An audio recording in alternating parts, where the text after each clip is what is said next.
तो एपिसोड की स्टार्टिंग में हमें सीसी और फायर फोनिक्स को दिखाया जाता है जो लोग डार्लिंग को ढूंढ रहे थे, क्योंकि डार्लिंग उन लोग के बचाने के चक्कर में एंसेंट ग्रूम को अपने पीछे अकेले ही लेकर चला गया था। और वहां पर सीसी और फायर फोनिक्स को उनकी काफ़ी ज़्यादा चिंता हो रही थी।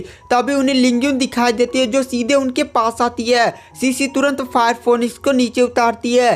सीसी जो होती है वह लिंग्यून को पास बैठाती है और लिंग्यून जो होती है वह सीसी से कहती है सीसी लिंग्यून से कहती है, लिंग्यून तुम जानती हो डार्लिंग कहाँ पर है। लिंग्यून हमें सीढ़ी लाते हैं। उसके बाद फायर फोनिक्स उसी की डायरेक्शन में उड़ जाता है। उसके बाद हमें द चूनिंग के ब्रदर को दिखाया जाता है जो भी डार्लिंग का पीछा कर रहा था, लेकिन वो भी डार्लिंग को नहीं खोज पा रहा था। लेकिन उसने देखा था कि एंसेंट ग्रूम डार्लिंग का पीछा कर रहा था, लेकिन उसे अभी भी विश्वास नहीं हो रहा था कि डार्लिंग इतनी आसानी से मर चुका था।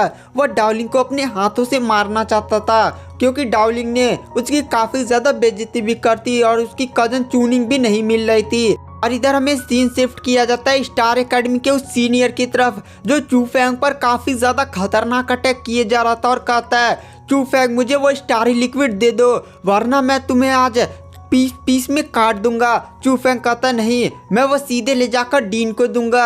ये सारी बातों को सुनकर सीनियर को और भी ज़्यादा गुस्सा आ जाता है, इसलिए वो चू फेंग पर अपने अटैक की बारिश कर देता है। चू फेंग ब्लैक स्वॉर्ड की मदद से उन सारे अटैक्स को एकदम धुआं धुआं कर दे रहा था। वह सीनियर कहता है, तुमने ट्राइकानेशन ड्यूरेबिलिटी का सेकंड लेवल एक्टिवेट कर लिया है, लेकिन फिर भी तुम अभी इतने ज़्यादा पावरफुल नहीं हुए कि मेरा सामना कर सके हो। वहाँ पर चू फेंग अपने ड्रैगन स्पिरिट की मदद से तुरंत आसमान में वो सीनियर की तरफ उड़ते जाता है और वहाँ के डायमेंशन को ट्विस्ट करके वह एक अजीब जगह को सीनियर को ले आता है और तुरंत वो पिरामिडल पंच और मिक्सिंग पंच का उपयोग करने लगता है और वहाँ पर एक काफ़ी खतरनाक अटैक सीधे सीनियर पर करता है। वहाँ पर वो जो सीनियर होता है वह तुरंत चू फेंग के अटैक को रोकने के लिए एक फॉर्मेशन बना देता है। ये फॉर्मेशन काफ़ी ज़्यादा हाई लेवल की थी। वहाँ पर चू फेंग के अटैक को वो फॉर्मेशन बहुत ही आसानी से रोक देती है। वहाँ पर जो चू फेंग होता है वह सीनियर के लेवल को देख कर कहता है, क्या ये इतना ज़्यादा पावरफुल कैसे हो सकता है, ये तो क्यूआई बिल्डिंग स्टेज के लेवल 3 पर है।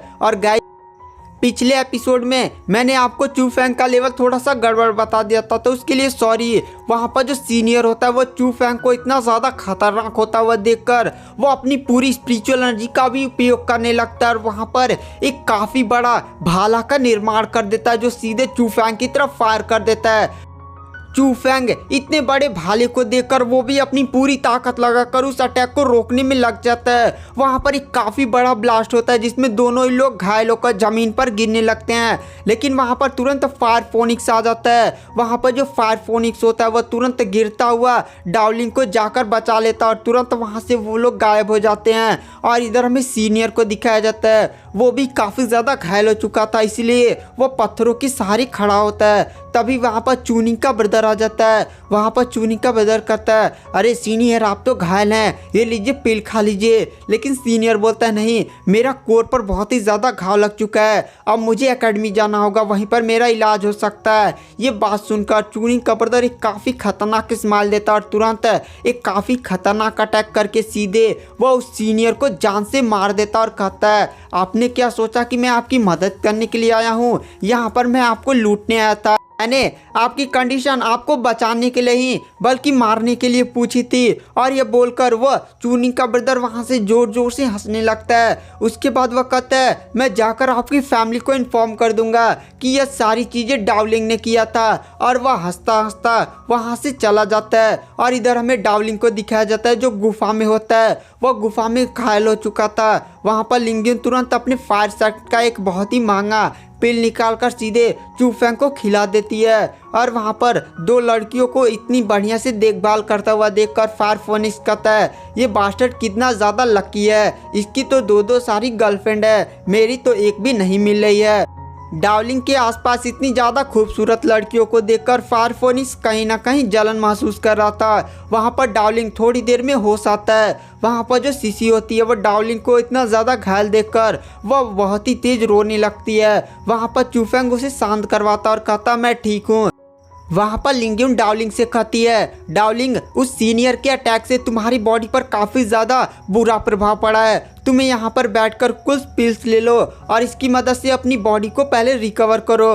हाँ तुमने ठीक कहा। उसके बाद जो डाउलिंग होता है वो गुफा में बैठकर कल्टीवेशन करने लगता है और वहाँ पर जो सीसी और लिंगुन होती हैं वो गुफा से बाहर आ जाती हैं ताकि चू फैंग को गुफा में कोई भी आकर डिस्टर्ब ना कर सके। वहाँ पर लिंगुन सीसी से कहती है, वैसे सीसी जब डाउलिंग घायल था तो तुम उसके बगल में बैठकर बहुत ही ज़्यादा रो रही थी, क्या तुम और डाउलिंग के बीच में कुछ चल रहा है? ये बात सुनकर वहाँ पर सीसी कहती है, अरे नहीं नहीं नहीं, बस वो मेरा एक बहुत ही अच्छा सा दोस्त है। तभी वहाँ पर जो लिंगुन होती है उसे भी डाउलिंग के साथ वो पल याद आने लगते जहाँ पर डाउलिंग उसके ऊपर लेट गया था। वहाँ पर लिंगुन भी कहीं ना कहीं डाउलिंग को लाइक करने लगी थी और इधर हमें फायरफोनिक्स को दिखाया जाता है जो आसमान में उड़कर उस गुफा की रक्षा कर रहा था और वह खुश होता है, अरे थोड़ा सा जंगल में आगे बढ़कर देखूँ क्या कोई खजाना मिल जाए। यहाँ पर पावरफुल कल्टिवेटर ना के बराबर होंगे और नॉर्मल लोग को तो मैं हैंडल कर ही सकता हूँ। तभी फायरफोनिक्स की नज़र वहाँ पर मार्शल किंग पर पड़ती है। मार्शल किंग के हाथ में एक अजीब सा पत्थर था, दरअसल ये उसी एडर द्वारा दिया गया पत्थर था। मार्शल किंग इसकी मदद से यहाँ पर डाउलिंग को ढूंढा था। उस पत्थर में डाउलिंग की लोकेशन बताई जा रही थी। वहाँ पर जो फायरफोनिक्स होता है वो मार्शल किंग के लोगों की बातों को सुनकर समझ जाता है कि डाउलिंग को ये लोग भी मारने आ रहे थे। मार्शल किंग की कल्टीवेशन वो फायरफोनिक्स भी जानता था, इसीलिए वो तुरंत सीसी और लिंगुन के पास पहुंच जाता है और सारी चीज़ें उन्हें बता देता है। वहाँ पर लिंगुन और सीसी इस बात से काफ़ी ज़्यादा टेंशन में होने लगती हैं और कहती हैं वो इधर आ रहा है तो आखिर अब हम क्या करेंगे। वहाँ पर फायरफोनिक्स कहता है हमें यहाँ पर किसी भी तरह डाउलिंग की रक्षा करनी होगी। डाउलिंग इस समय कल्टीवेशन में उसे कोई भी डिस्टर्ब ना कर पाए। तभी वहां पर मार्शल किंग आ जाता है। मार्शल किंग सीसी और लिंगुन को जानता था क्योंकि लिंगुन की शादी उसके कजन के साथ होने वाली थी। वहां पर मार्शल किंग लिंगुन से कहता है, अरे तुम लोग भी यहाँ पर हो, अच्छा ठीक है तुम लोग हमारे साथ ज्वाइन हो जाओ, हमारे साथ रहते हुए तुम्हें कोई भी परेशान करने की हिम्मत नहीं करेगा। लेकिन वहां पर लिंगुन साफ मना कर देती है। तभी मार्शल किंग के हाथ में जो चमकता हुआ पत्थर होता है वह सीधे उसे एक रोशनी निकलती है जो उनके पीछे गुफा वाले में सीधे चली जाती है। वहाँ पर मार्शल किंग कहता है, क्या तुम्हारा कोई और दोस्त है जो गुफा में कल्टीवेशन कर रहा है और वो कहीं डाउलिंग तो नहीं है? वहाँ पर जो सीसी होती है वह तुरंत मार्शल किंग के सामने आ जाती है और कहती है, हाँ वो डाउलिंग है और वह गुफा में बैठकर मेडिटेशन कर रहा है, तुम्हें अंदर जाने की इजाज़त नहीं है। वहाँ पर जो लिंगुन होती है वो भी डाउलिंग को बचाने के लिए मार्शल किंग के आगे आ जाती है। मार्शल किंग इन सबको ऐसा करता हुआ देखकर काफ़ी ज़्यादा शॉक भी आ जाता है और कहता है, तुम लोग डाउलिंग के लिए सब क्यों कर रहे हो? वैसे अगर तुम लोग मेरे काम में रुकावट डालोगे तो तुम लोग सीधे वो फैमिली से पंगा लोगे। तभी वहाँ पर फायरफोनिक्स सीधे मार्शल किंग के सामने आ जाता है और कहता है, तुम्हारी वो फैमिली की ऐसी की तैसी, अगर तुम लोग मेरे ब्रदर की कल्टीवेशन में थोड़ा सा भी रुकावट डालोगे ना तो मैं तुम्हारी वो फैमिली का वो हालत कर दूंगा और मैं भी तुम्हारा मुंह तोड़ दूंगा। मार्शल किंग फायरफोनिक्स की ऐसी बातों को सुनकर काफ़ी ज़्यादा गुस्सा हो जाता है और तुरंत अपनी साथियों से उन सभी पर अटैक करवा देता है। और गाइस आगे क्या होगा ये सारी चीज़ जानने के लिए आपको नेक्स्ट एपिसोड का वेट करना पड़ेगा, तो चैनल को सब्सक्राइब करना ना भूलें। Thank you, bye bye.